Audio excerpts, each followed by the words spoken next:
Brought to you by Penguin.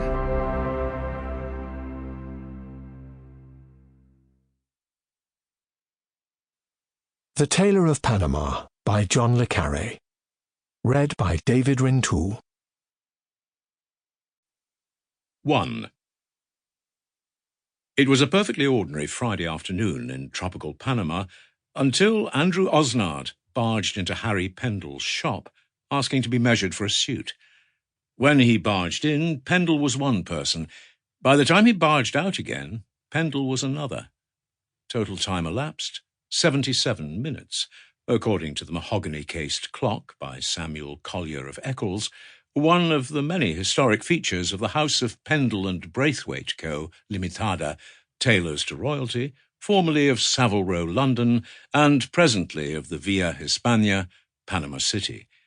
Or just off it, as near to the Hispania as made no difference, and P&B for short.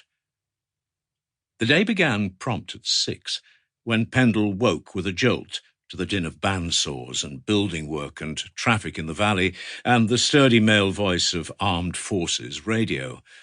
"I wasn't there. It was 2 other blokes. She hit me first, and it was with her consent, Your Honour," he informed the morning, because he had a sense of impending punishment, but couldn't place it. Then he remembered his 8:30 appointment with his bank manager and sprang out of bed at the same moment that his wife Louisa howled, "No, no, no," and pulled the sheet over her head, because mornings were her worst time. "Why not yes, yes, yes for a change?" he asked her in the mirror while he waited for the tap to run hot. "Let's have a bit of optimism round the place, shall we, Lou?"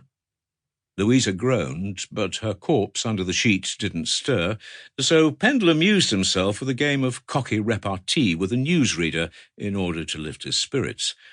"The commander in charge of U.S. Southern Command last night again insisted that the United States will honor its treaty obligations to Panama, both in the principle and in the deed," the newsreader proclaimed with male majesty.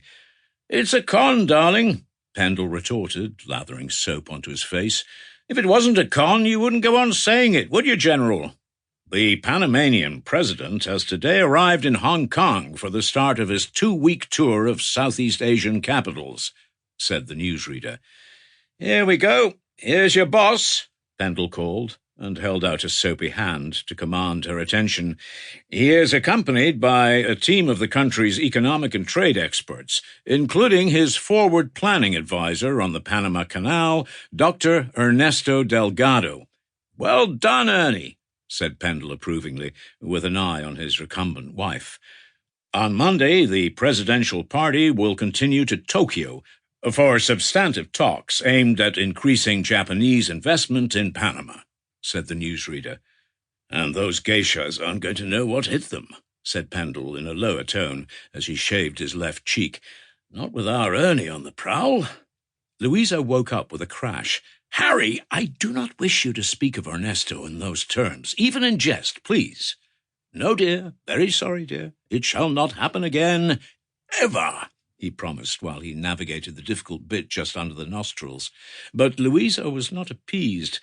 "Why can't Panama invest in Panama?" she complained, sweeping aside the sheet and sitting bolt upright in the white linen nightdress she had inherited from her mother.